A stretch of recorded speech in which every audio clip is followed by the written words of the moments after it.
Hola comunidad del Cricket todos los días, una nueva oportunidad para acercarnos al conocimiento. Hoy en una jornada de esas que me gusta mucho presentar e introducir, en donde además de tener un invitado de lujo, vamos a tener a una figura que nos va a enriquecer, que nos va a ayudar a mejor hacer. Esa es la invitación de este formato de taller. Así que ya mismo doy la bienvenida a Gilberto Ramírez, gerente de consultoría de Kenwin con base en Colombia. Hola Gilberto, ¿cómo estás? Hola Juan Pablo, ¿cómo estás? Súper Por acá bien. todo bien. Sí, Qué bueno. gracias a Bueno, Dios todo bien. agradecido por este tiempo, agradecido además a tu compañía por el apoyo permanente a nuestro ciclo. Y hoy, queriendo, como decía recién en la introducción, aprender a mejor hacer. Así que, Gilberto, va a ser tu momento y tu tiempo. Te dejo en manos de la comunidad El Cricket todos los días para responder a la pregunta, ¿nos sentimos principiantes en la gestión de las IEX? Adelante. Dale, dale, Juan Pablo, muchas gracias. Bueno, de verdad un placer también compartir más que todo aprendizaje práctico que hemos tenido alrededor de estos años que hemos trabajado con todas las industrias. Y si nos hacemos esta pregunta, sobre todo si en algún momento alguna de las áreas o de las personas responsables que se enfrenta a la gestión de la experiencia de clientes se llega a sentir principiante por algunos de los problemas que vamos a compartir ahora y obviamente con las soluciones. Este taller está diseñado a partir de la práctica, ¿sí? De las cosas que cuando vemos y trabajamos con los clientes, nos damos cuenta que suelen ser detalles que pueden impactar la gestión de la experiencia del cliente. Tenía un jefe que decía, el diablo está en los detalles y en esta industria uno se da cuenta de eso. Entonces, por eso la idea es compartir esos puntos que a veces se pasan de alto o se dan por cerrados o se asumen cosas que finalmente impactan en la gestión. Entonces, ese es el foco del siguiente taller. Vamos a hablar de lo que está pasando ahora, no es desconocido para nadie, que por el tema de pandemia y todos los cambios que han, ya estamos hablando casi de post-pandemia, vienen cambios a una velocidad impresionante. O sea, la transformación, el tema de las redes, el mayor contacto y estrés familiar, o sea, nos cambió todo el ambiente. Ahora estamos de alguna forma combinando vida familiar con vida profesional, e incluso en la agenda hay que poner, no sé, un espacio para el almuerzo, para ayudar al niño a algo. Entonces, eso de alguna forma cambió la dinámica del trabajo. La gente ahora está mucho más sensible, sobre todo, y yo lo hablaba con algunos de los colegas, que frente a esta incertidumbre de pandemia, por ejemplo, florece esto de la pirámide de Maslow, donde por ejemplo, las necesidades básicas fisiológicas, que es el primer nivel, o la segunda, que es de seguridad, vuelven a ese nivel. O sea, el sentirse seguro porque hay un virus afuera, porque la incertidumbre, no sé qué va a pasar, hace que la gente se sienta mucho más vulnerable. Y esa vulnerabilidad es igual a sensibilidad y más emociones e incluso reacciones que antes los clientes no tenían con nosotros cuando se contactaban, y ahora por pues, todo el contexto aparecen esa serie de emociones. Más expuesto al abordaje digital, multicanal, se abrieron muchos más canales, WhatsApp tomó una fuerza impresionante, email también, crecieron 30-40%, si uno mira toda la parte de canales. Así que, bueno, los bots también se desarrollaron de alguna forma, tratando de hacerlos por árbol de decisiones, así sean unos bots sencillos, pero se trató de incluir y despertar mucho más rápido esta tendencia digital. El cambio de la agenda diaria. Eh, Estamos, como les comentaba, temas de post-pandemia en muchos países, y cambian las condiciones, hacen aperturas, vuelven y cierran, hay condiciones, hay restricciones de ir, nuevamente aparece el tráfico complicado. Así que justo en esta transición aparecen muchos temas de incertidumbre y de tiempo, necesidad de tiempo, de hacer las cosas mucho más rápido, no perder más de lo que necesito para solucionar un problema o llamar a un banco, a una telco, a la parte médica, ¿sí? Para solucionar algo. Buscan la mejor propuesta y precio, son más exigentes.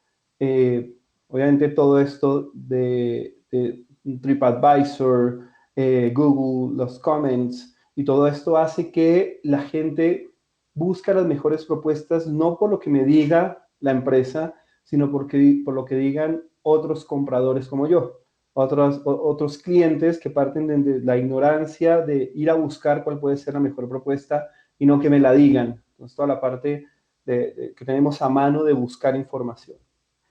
Saben que tienen el poder, sin duda.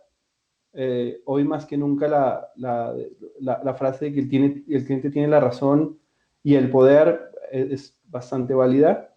La competencia cada día trata de bombardear o de buscar a los clientes, sobre todo llevarse a los clientes que en algunas empresas se consideran valiosos, por la segmentación, por la característica, por los ingresos, por el comportamiento crediticio, etcétera, que son los que generalmente los intenta tentar o llevar a la competencia. Se expresan por todos los canales, no es raro ver comentarios de el uso, hay foros de uso de productos, cuando uno va a comprar una cámara, por ejemplo, o un auto o algo, hay redes que expresan todo el tipo de experiencias buenas y malas que hay alrededor de un producto o un servicio. Y buscan tener buenas experiencias. O sea, ese es el perfil que hemos visto. Tratan ahora de diferenciarse mucho más. Es mucho más complicado una segmentación masiva y sobre todo por características demográficas. Así que bueno, a eso nos estamos enfrentando. ¿Qué pasa con todo esto? Nos obliga a brindar experiencias personalizadas y asistencia inmediata. O sea, entendiendo quién nos está buscando, quién es nuestro cliente, con quién tenemos que interactuar, ¿está bien? Y por el canal que él prefiera. Ya lo vamos a ver más adelante, esta retante realidad. Pero bueno, ¿qué buscan los clientes? O sea, si nosotros partimos de entender quién es el cliente o cuál es el perfil que nos está buscando, quién nos está buscando, la pregunta que nos tenemos que hacer es qué necesitan los clientes. Y aquí quiero dar un mensaje bien sencillo, pero puede hacer toda la diferencia. Los clientes nos buscan por algo, por resolver un problema, porque quieren hacer una compra, porque quieren hacer un pedido, porque quieren hacer una reserva, pagar una factura, registrar una queja. Es decir, tienen una necesidad, se despiertan con algo que quieren resolver, ¿sí? Entonces los clientes, aquí es un punto importante, piensan desde una necesidad, no piensan desde los canales, que eso es uno de los temas que también rompe como la sinergia de esto. Generalmente las empresas piensan en canal. Bueno, entonces el WhatsApp para que resuelva, el teléfono para que nos contacte, y los clientes, nosotros pensamos desde el punto de vista de lo que nosotros llamamos service journey, es decir, desde una necesidad en la cual yo puedo escoger el canal o los canales que quieran. Hay estudios que cada día más frecuentemente un cliente usa 2 o 3 canales para tratar de resolver o solventar esa necesidad. ¿Está bien? Incluso hay números que hablan por encima del 21%, 40%, dependiendo mucho también del tema de la industria y también de la necesidad y por qué nos buscan. Entonces, esto es un punto importante. Entonces, si nos paramos desde el cliente, ellos están buscando resolver algo y generalmente las empresas dicen, bueno, yo pongo canales para que se contacten conmigo. Entonces, es uno de los puntos claves. ¿Y cómo logran resolver esa necesidad? Y aquí empieza un poco uniendo lo del Service Journey, entendido como todos los pasos, todos los canales, todas las actividades que hace un cliente para resolver o satisfacer una necesidad.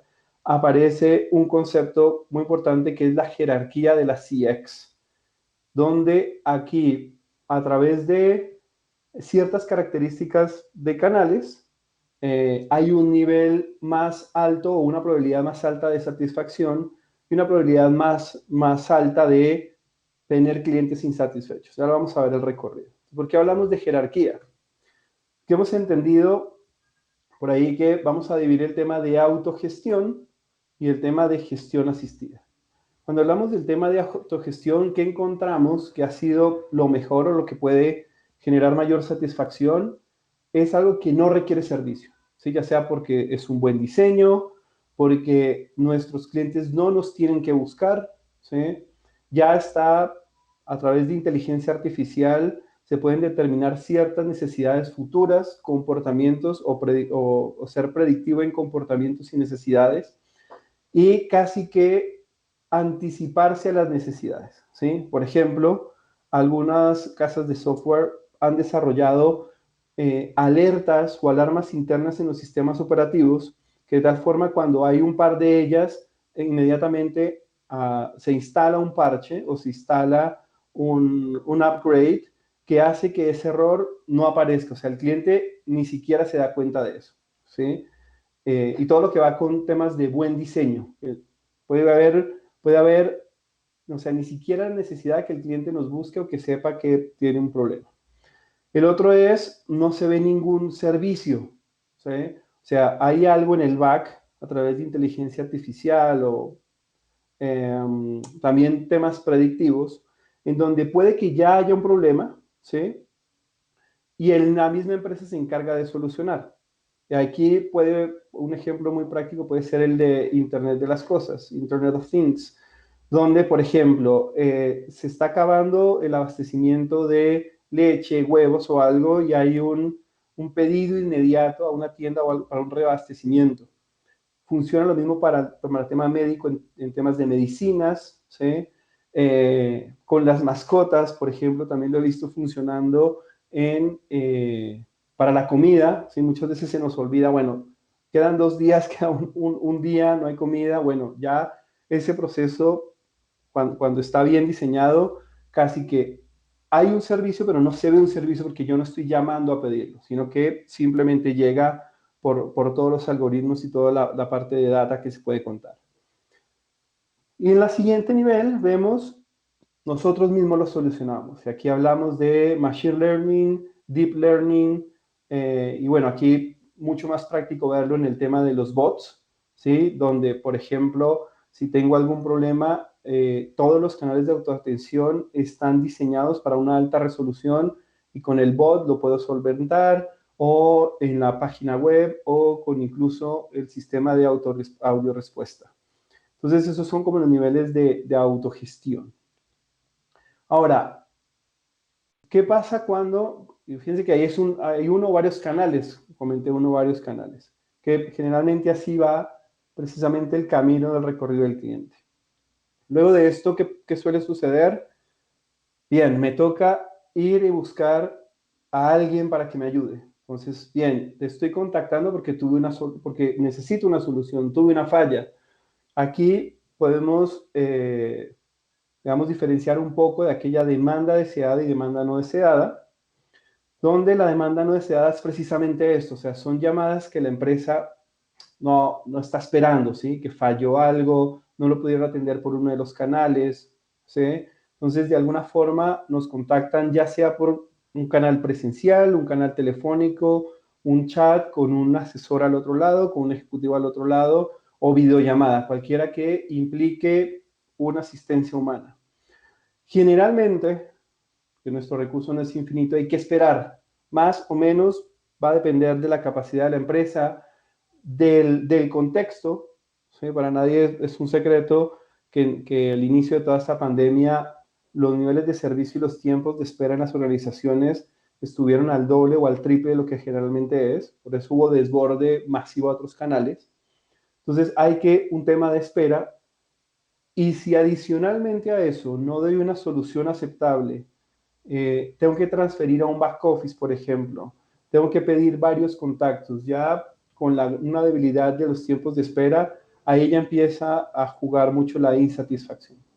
Entonces aquí vemos como ese recorrido y esa parte de la jerarquía de la CX. Entonces, ¿qué es importante para gestionar esa jerarquía de la CX? Y aquí traigo nuevamente este concepto de la Service Journey, donde es un abordaje práctico y de gestión para la omnicanalidad o multicanalidad del cliente. ¿Está bien? A través de entender la Service Journey, esto es una clave para nosotros para asegurar el retorno de la experiencia, que obviamente impacta en toda la parte del ROI. ¿Sí? Fíjense, por ahí hablamos de un caso de demanda sí, demanda no deseada, de transacciones que la empresa no desea, ¿sí? Temas de problemas, que hace que yo tenga un equipo de trabajo para responder y todo lo que va alrededor de la gestión de atención de problemas. Bien, entonces es la forma de abordarlo. Bien, ¿qué otro tema hemos visto? Aquí seguimos hablando un poco de contexto, o sea, qué se ve, ¿sí? ¿Cuál es como el termómetro o las evidencias para entender esos tropiezos de los que le hablé al principio? ¿Qué otro tema tenemos y hemos visto sistemáticamente? Este partió de un estudio que hizo COPC recientemente, donde alrededor de la CX hizo dos preguntas a públicos diferentes. La primera pregunta o el primer público fueron las empresas. Entonces, la pregunta fue que si sienten que en la organización la atención al cliente en términos generales cumple las necesidades de los clientes, y las empresas en general tuvieron un resultado de 88%. O sea, desde la visión de la empresa tienen un buen número, ¿sí? En las que creen que resuelven las necesidades de los clientes. Y al otro lado, a la otra población, que son precisamente aquellas personas que buscan a las organizaciones, les hicieron la pregunta que si sentían que esa empresa, en términos generales, cumplían las necesidades y las expectativas de ellos. Y aquí vemos que el resultado fue 39%. Ahí vemos una de las brechas importantes. Estos son números interesantes para pensar qué hay detrás. Si yo como empresa pienso que estoy en un 88%, veo que tengo muy pocas probabilidades de mejorar. Entonces, la empresa está viendo o tiene una visión totalmente diferente a la que está teniendo mi cliente o el usuario. Por el otro lado, el usuario dice, no, ven, estás en 39, 40%, falta mucho. Entonces, digamos, el no identificar bien ese gap puede llevar a malas decisiones de la empresa, ¿sí? A estancarse en sus procesos, en todas las facilidades, en la gestión de la Service Journey, en los diseños de las atenciones, porque están pareciera en una zona de confort, en una zona que se consideran bien. Pues bien, ¿por qué puede pasar eso? Que hemos encontrado, y aquí vamos a ver 5 áreas en las que solemos tropezar o tener dificultades, y cuando ya vemos, y como les decía al inicio, cuando vemos los detalles, empezamos a entender por dónde pasa el lío. Hemos encontrado cinco áreas o 5 tipos de problemas o dificultades en la gestión de la CX. La primera es el diseño de la captura de la CX. ¿Sí? Ahí vamos a conversar y compartir un poco sobre problemas que hemos visto en diseño de encuesta, en definición de la población, etcétera, etcétera. La segunda, la interpretación de la voz del cliente, cómo entendemos esa información que levantamos. 3, mediciones adecuadas, o muchas veces vemos métricas que no son las más sugeridas para entender la CX. ¿Está bien? 4, una sobrevaloración de la medición versus la gestión. Ya me van a atender ahí.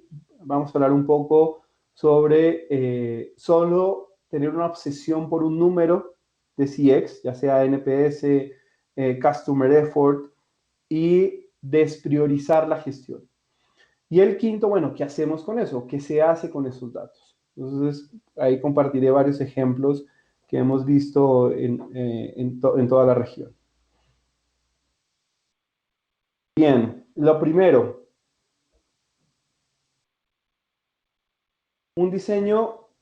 tenemos un diseño apropiado para la captura de la CX. O sea, si vamos a gestionar la experiencia del cliente, lo primero que tenemos que hacer es capturarla, ¿sí? Recolectar la data, recolectar la información para tener la sensibilidad de qué pasa con nuestro cliente. Algunos errores, muchos atributos en las encuestas, pero que no reflejan lo que valora el cliente.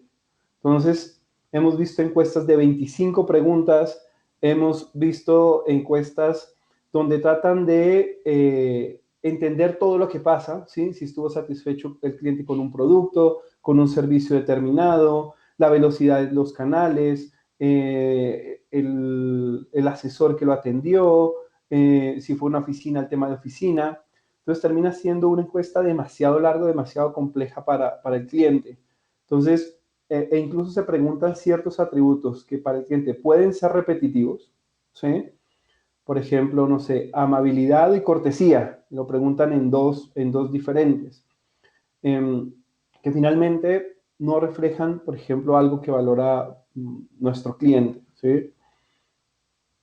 Preguntas con poca claridad de atributos o jerga interna.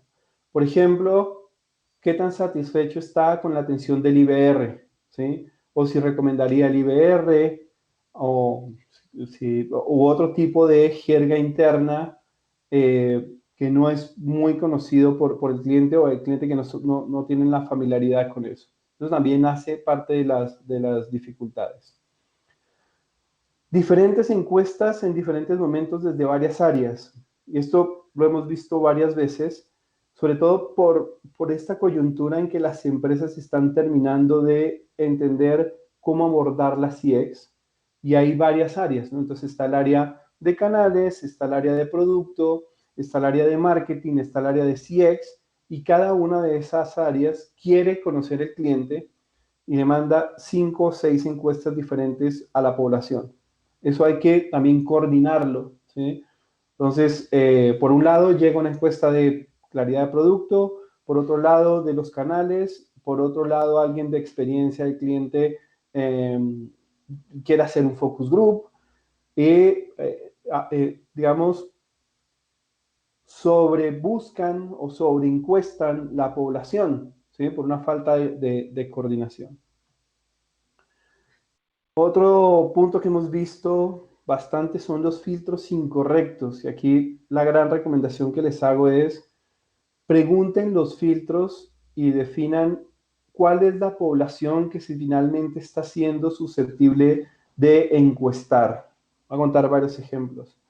En una de las telcos más importantes, en uno de los proveedores, cuando empezamos a entender por qué tenían una satisfacción tan alta, nos dimos cuenta que de la base de datos de clientes que se contactaron, extrajeron los que se fueron, o sea, digamos los que hicieron parte del churn. También hicieron algunos filtros de las horas donde hubo contingencias o donde hubo problemas o donde hubo fallas de señal, supuestamente porque ellos ya sabían que esos clientes iban a estar insatisfechos. Entonces, la justificación era, bueno, ¿para qué los entrevistamos si ya sabemos que están insatisfechos?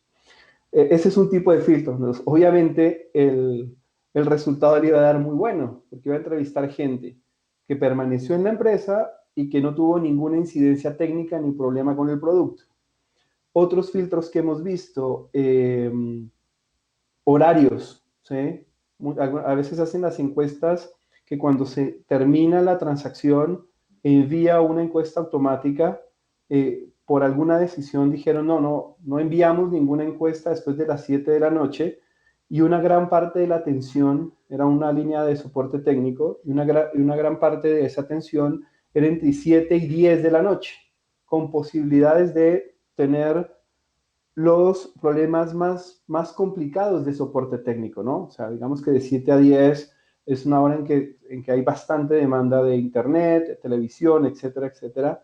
Y bien, ahí posiblemente sean los casos más complicados de resolver. Entonces estamos dejando de ver precisamente qué pasaba con ese tipo de clientes. Otro filtro que me parece importante, y que va asociado al momento en la que se debe hacer la encuesta, que es el punto anterior. Algunas organizaciones han decidido, por ejemplo, no enviar una encuesta si un cliente ya se contactó conmigo en las últimas 24 horas o 48 horas o 72 horas.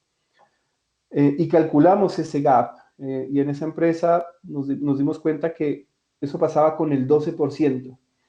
Es decir, estaban dejando de encuestar el 12% de los contactos que eran recontactos y que seguramente volvieron a nosotros porque hubo algo que no quedó bien hecho. Entonces, una fuente posible de insatisfacción, estábamos dejándolo por fuera. Bueno, esos son algunos ejemplos. Aquí, ¿cuál es la gran recomendación? Entiendan los filtros, miren qué porcentaje es y toman decisión si los dejan o no, pero no dejen de verlos y asumir que estamos entrevistando o abarcando toda la población. ¿Sí? Y la otra pregunta, bien, ¿nos vamos a guiar solamente con una encuesta o qué más vamos a hacer? Y esto me recuerda a un artículo que hace poco leí en el que con todo ese tema de inteligencia artificial, con toda la parte de data que hay, es importante ir viendo comportamientos a través de diferentes métricas. Entonces, no solamente la voz del cliente puede hacer una encuesta, o sea, hay varias formas de verlo, lo vamos a ver y lo vamos a analizar más adelante. Entonces, esto es una de las preguntas y uno de los puntos también que hemos visto. Aquí, relacionado con el número de preguntas, en algunas organizaciones siempre tienen un temor de hacer una encuesta de más de 5 preguntas o 4 preguntas o 3 preguntas, porque asumen que el cliente no las va a tolerar. Puede que el cliente las tolere o no. La invitación aquí es a que la midan. En una de las organizaciones que alguna vez, con la que alguna vez trabajamos todo este tema de CX, los ejecutivos de esa empresa decían, nuestra encuesta es muy larga, tenía 7 preguntas, me acuerdo, y el cliente no aguanta. Entonces dije, bueno, hagan un análisis de qué cantidad de personas inician la encuesta versus a los que terminan. A esa empresa y el público de esa empresa, el 93% de la gente completaba la encuesta. Bien, eso significa que tu mercado te aguanta esa encuesta. Puede que otro segmento, otro sector, otra industria no lo haga, pero mírenlo y mídanlo. ¿Bien? Eso es parte de escuchar al cliente. Bien, entonces, el otro punto, bien, ya tenemos la parte de satisfacción, ahora esa expectativa o ese conocimiento de satisfacción y todo, tiene que trasladarse en el cumplimiento de expectativas del cliente. ¿Qué quiere el cliente hoy? Recibir una experiencia consistente y sin fallas independientemente del canal. Entonces aquí nos lleva a que los canales sean buenos independientemente por cuál lo escoge el cliente. O sea, tener una experiencia, sobre todo de una buena experiencia, ¿sí? Ya si va a una oficina, si nos contacta por un chat, si nos llama telefónicamente o incluso si usa algunos de nuestros canales de autoatención. Algunos tips para trabajar esto de este error en la recolección de la satisfacción o de la encuesta. Encuestas personalizadas, acercada más al cliente, por ahí con emoticones, más dinámicas, encuestas que dependiendo de una pregunta anterior abra opciones a las nuevas, preguntas o por ejemplo decisiones como si el cliente pone ya la mejor calificación, no abre el resto de atributos, ¿sí? Hacerlo mucho más sencillo, más fácil en el momento adecuado, combinar las encuestas, o sea, por ejemplo, si yo ya sé que una persona, y por eso veíamos un porcentaje importante de clientes que pasa por varios canales, si yo sé que un cliente ya estuvo por varios canales, pues hago una sola desde un service journey, ¿sí? Desde una omni o multicanalidad, y no pregunto cada uno, ¿sí? Vamos a suponer, ustedes quieren hacer una reserva o comprar algo, seguramente se pudieron haber metido a la página de internet, hacer toda la compra por medio del carrito, o llamaron para confirmar el pedido, ¿sí? O por ahí recibieron un mensaje en la entrega o en el delivery. Ese es un journey, ¿sí? Y por ahí el cliente recibe 3 encuestas o 4 encuestas porque fueron los canales que tocó. Bien, ¿dónde va a evaluar el cliente? ¿Qué va a evaluar? ¿Se acordará de cada uno de los canales o se acordará de la experiencia global. Entonces es parte también de entender este tema de omnicanalidad, cómo debe estar acompañado también en la parte de las encuestas. Encuestas concretas y cortas con las preguntas necesarias. ¿Bien? O sea, aquí tampoco irnos al extremo de preguntar una sola cosa y ya. ¿Sí? He visto empresas que dicen, no, yo solo con el NPS tengo. Pregunto el porcentaje de, o si estaría dispuesto a recomendar mi producto, servicio o el canal y ya. Por ahí termina siendo muy poco lo que yo pueda ver a través de atributos o palancas de mejora. Más adelante lo conversamos un poco.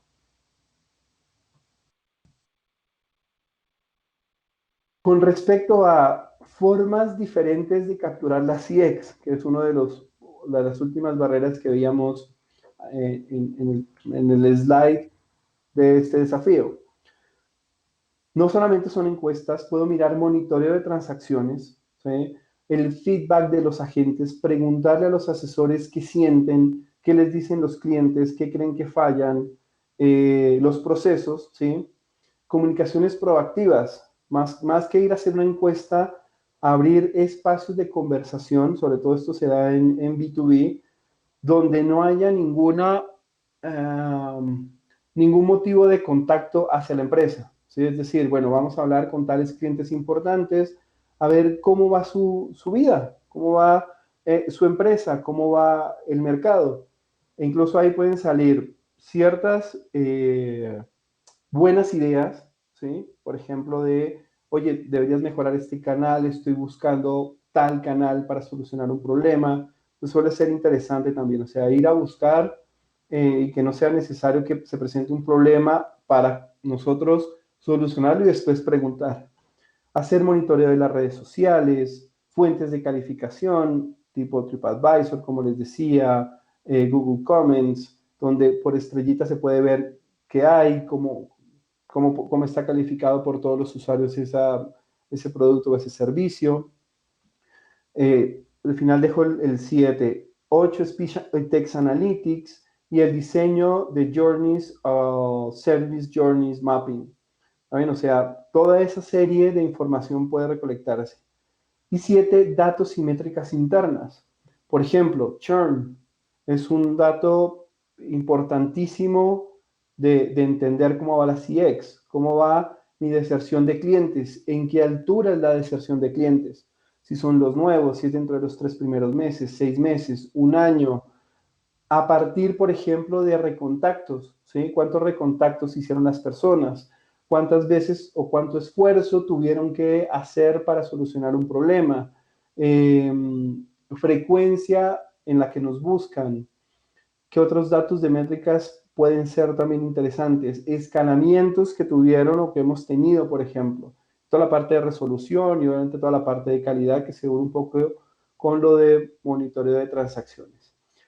Entonces, el gran mensaje de este slide aquí es, busquen fuentes alternativas de entender la CX.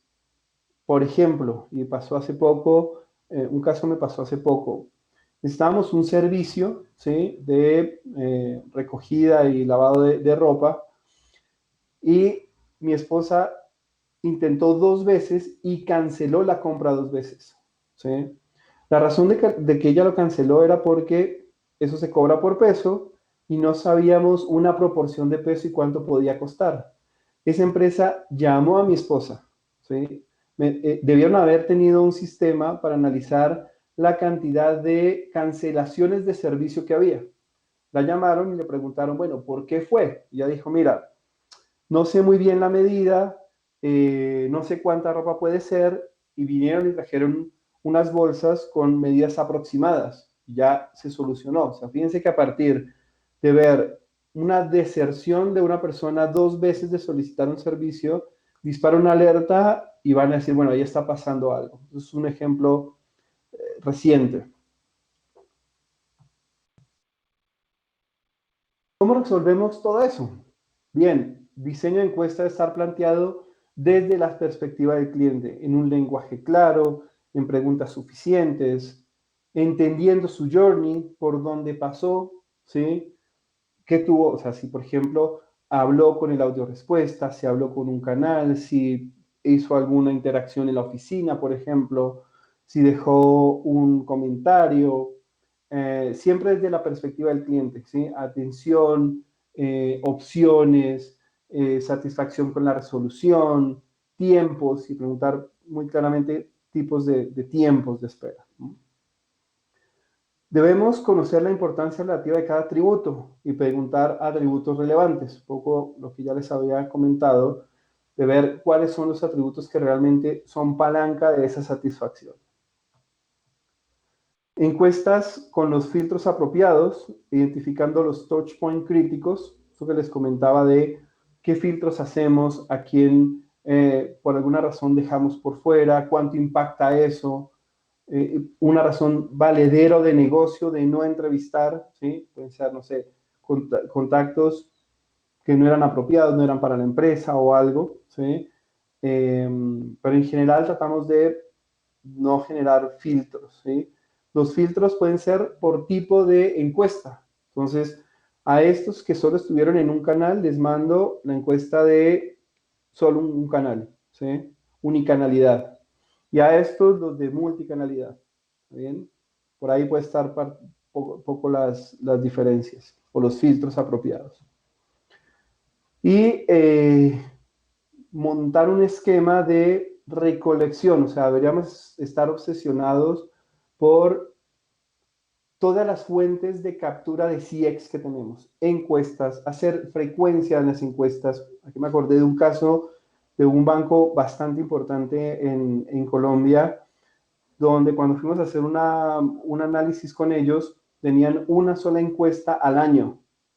Entonces, y con 30, 40 preguntas, donde obviamente era imposible ver qué tendencia hay, si hubo una estacionalidad o algo que cambió la experiencia o la perspectiva del cliente. Obviamente no se podía hacer seguimiento a la evolución. Era bastante complicado. Entonces, encuestas y frecuencia. Mirar todo el tema de monitoreo, se escucha de BI, por ejemplo, escucha más allá de si un asesor está hablando bien o mal, todas las oportunidades o comentarios de los clientes, KPIs, feedback de los agentes, etcétera, etcétera. O sea, casi que entender y recopilar de alguna forma todas las fuentes posibles que nos hablen de un comportamiento o un insight de CX. El segundo es, bien, ya tenemos la información, ¿sí? Ya hacemos las encuestas, ya vemos el tema de monitoreo, etcétera. ¿Cómo interpretamos lo que dicen los clientes? ¿Y qué errores hemos solido encontrar o solemos encontrar? Asumir lo que el cliente le pasa en vez de entender su voz. Como nosotros sabemos internamente qué está pasando en la organización, no sé, lanzamos una promoción, subimos los precios, lanzamos un bot. Cuando vemos un primer indicador, que puede ser temas de insatisfacción o, no sé, temas de no pago, asumimos que el no pago es porque subimos los precios y los clientes están insatisfechos con esa subida de precios. Eso es asumir lo que al cliente le pasa, ¿sí? Que suele ser, digamos, una gran tentación. A partir de creer que sabemos con los datos internos qué puede estar pasando afuera. Y es al revés.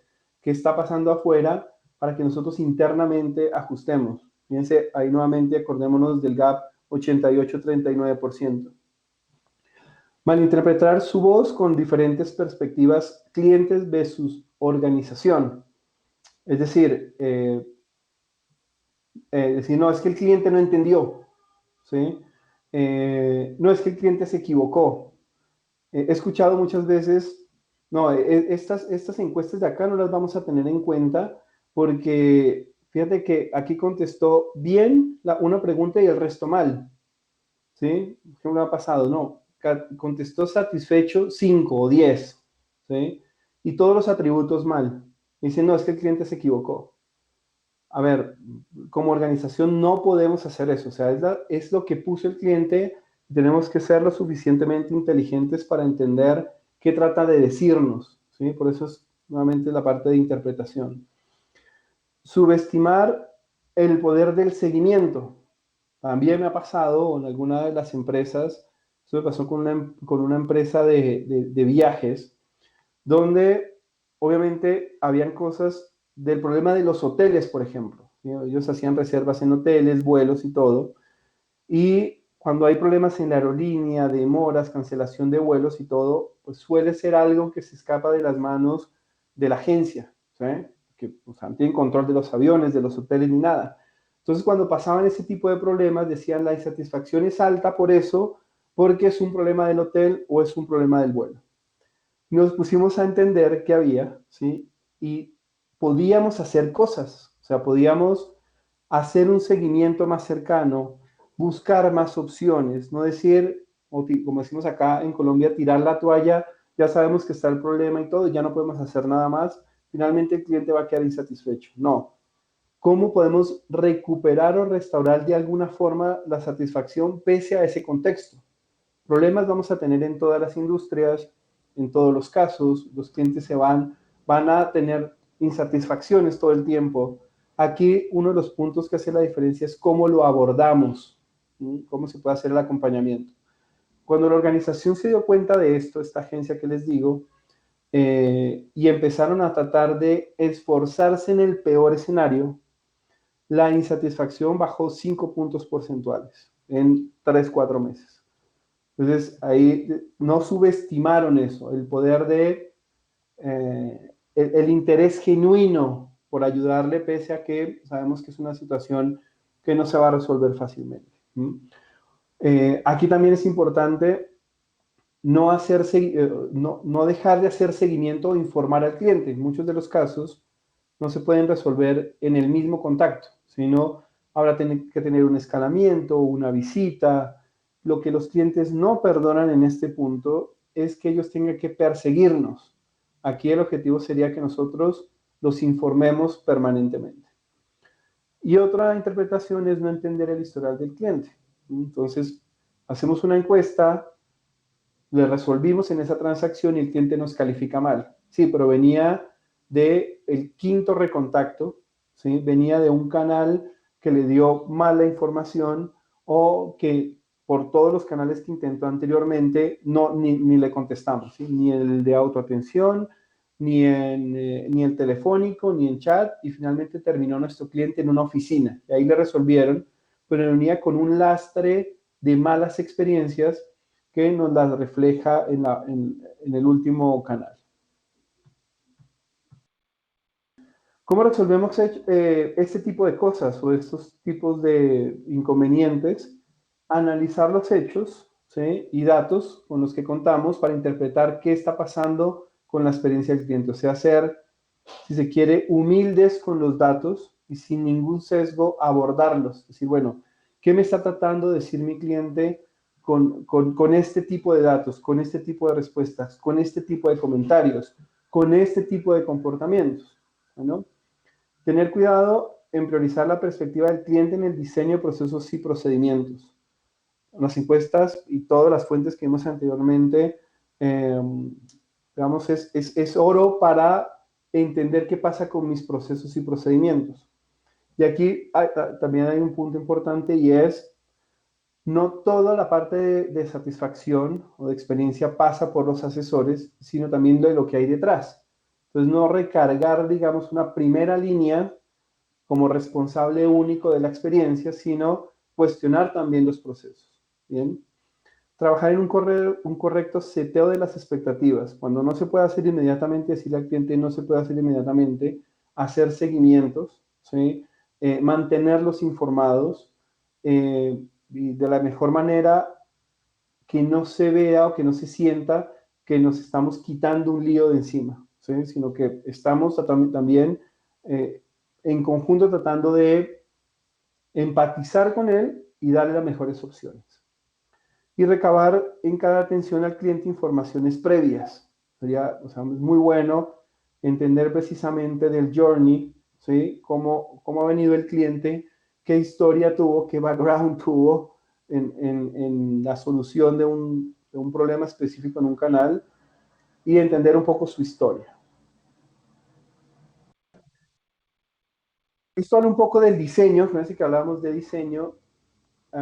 primer dato importante, el 48% de los encuestados debieron cambiar de canal para obtener una resolución de problemas. Entonces, ¿por qué si monté un canal supuestamente para hacer una resolución? ¿Por qué 48% de una encuesta que hizo COPC recientemente tuvieron que cambiar, ¿sí? Debido a la complejidad de comunicación o a una mala atención? Entonces, ¿cómo estarán diseñados nuestros journeys? Aquí hay un gráfico muy ilustrativo que es la parte de arriba. Pensamos que diseñamos, ¿sí?, unas autopistas para la resolución, ¿sí? Entonces el cliente esto llega, me contacta por WhatsApp y facilito lo resuelve. Y lo que realmente están sintiendo los clientes es esto, ¿sí? Un puente peligroso de incertidumbre que no sé si va a llegar al otro lado o qué, pero claro, aquí parte del feedback del diseño de la Service Journey. Entonces, para que queden con la imagen ahí de la diferencia entre lo que yo pienso y en lo que el cliente puede sentir del diseño de mis procesos. Mediciones apropiadas es como el tercer bloque de problemas con los que solemos encontrarnos. Y aquí hay discusiones interminables de cuál es la mejor métrica. Si CSAT, si Customer Effort, si NPS, muchas veces utilizan una métrica.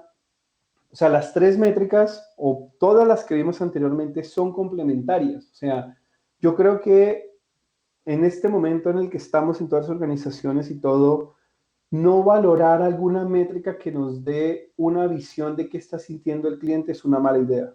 O sea, no podemos quitarnos ninguna, ¿sí? Ojalá pudiéramos permanentemente estar siguiendo varias para tener diferentes puntos de vista. Entonces, uno de los puntos que solemos encontrar es la confusión de los indicadores y más adelante vemos cómo recomendamos usar cada uno de ellos. No comprender la diferencia entre datos a nivel de agentes versus datos a nivel de proceso. Eso está bueno. Hemos visto, y hay dos subdivisiones de este lío. El primero es creer que todo lo voy a resolver con asesores, ¿sí? Entonces, toda la parte de insatisfacción, un NPS con altos detractores, echamos la culpa a los agentes o a la primera línea, ¿sí? Cuando no sabemos diferenciar, por ejemplo, mis procesos, cuánto es la capacidad de dar una experiencia o de cuánto puede ser el NPS solo por diseño de procesos. Entonces, nos vamos, digamos, muy con los ojos puestos o muy encima de la primera línea, cuando por ahí el problema es de proceso de diseño. Suele pasar en CSAT, en NPS, ¿sí?, en satisfacción, insatisfacción. Entender muy bien quién es el responsable de cada qué, ¿sí? Y aquí también, cuando hablamos a nivel de agentes, entender una variación. Es decir, que no suele ser así. Dicen, no, el otro extremo, ¿sí? Ese resultado de NPS o de CSAT es porque los procesos están mal diseñados. Y nos adentramos y empezamos a ver y vemos que dentro de la misma operación u organización hay ejecutivos o asesores que tienen mejor satisfacción que otros, así sea en el mismo contexto, resolviendo los mismos problemas. Eso es variación y eso significa que el asesor tiene un comportamiento que hace que esos datos o esos resultados sean diferentes. Y ahí hay responsabilidad de la operación o del nivel de agentes. Entonces, entender muy bien hasta dónde llega mi capacity de diseño de procesos para satisfacer o dar una CX, una experiencia buena, y qué es responsabilidad de los agentes y asesores. Y obviamente medirlos y a cada quien hacerlos responsable de su parte. Interpretación, ¿qué interpretación hacemos de las muestras? ¿Sí? Si son muestras confiables, si nuevamente hay sesgo, si tenemos en cuenta una muy poca población, tratamos de explicar con esa poca población el resto. Por ejemplo, solo hablo o solo miro la gente que me compró, solo hablo con la gente que hubo retención, a la que ya le resolví, a los que tienen problemas en stand-by no los entrevisto. O sea, como entender un poco de dónde viene la parte de las muestras. Y si es para control de procesos o es para mediciones estadísticas. Eso también es importante, porque yo también puedo hacer muestras o hacer mediciones, y eso a veces no se ve, para profundizar algo. Aquí, más que todo, yo les hago la pregunta, ¿qué quieren saber? ¿Sí? ¿Qué preguntas están haciendo? ¿Para qué quieren medir? ¿Qué quieren medir? ¿Quieren saber una satisfacción general de su empresa? ¿Quieren ver una satisfacción de por qué no se compró? ¿Quieren ver una experiencia de los nuevos? ¿Sí? De los que pasaron por múltiples canales. Eh, y acuérdense que esto, la idea es verlo en todos los niveles. O sea, yo no saco mediciones simplemente para tener un número de NPS o un número de CSAT. Yo tengo diferentes vistas para, desde un punto de vista estratégico de negocio, entender qué otra cosa puedo hacer. ¿Sí? Por ejemplo, qué tan contentos o satisfechos estuvieron con la última promoción. Entonces, ahí también habla de las mediciones apropiadas, dependiendo de la pregunta o lo que yo quiera resolver. Bien, con estas tres preguntas, y aquí los invito a lo siguiente. Creo que hemos dejado varias dudas en el aire. Así que esto, como las buenas partes, tendrá segunda edición, segunda visión. Así que aquí quedan en suspenso. Bien, Genial, próximamente habrá una segunda y ahí genial. Ojo, seguimos. el próximamente es la semana siguiente, así que me encantó este primer cierre. Yo mismo, como testigo privilegiado de esta primera parte del taller, he tomado nota de algunas consultas en las que Bueno, cuando hagamos entonces la presentación de la segunda y última parte, y seguramente agregue más consultas que tienen que ver básicamente con asegurarnos el mejor entendimiento de todas estas buenas sí. prácticas y consejos y buscar con preguntas puntuales en relación al conocimiento de la comunidad algunas, como decía, algunas explicaciones, entre comillas, adicionales. Así que, Gilberto, gracias por Un esta primera placer. parte y gracias, como digo, en estos casos, más que en otros, por la enorme generosidad de dedicar tu tiempo y dedicar tu conocimiento. Así que Un nos vemos gusto. pronto.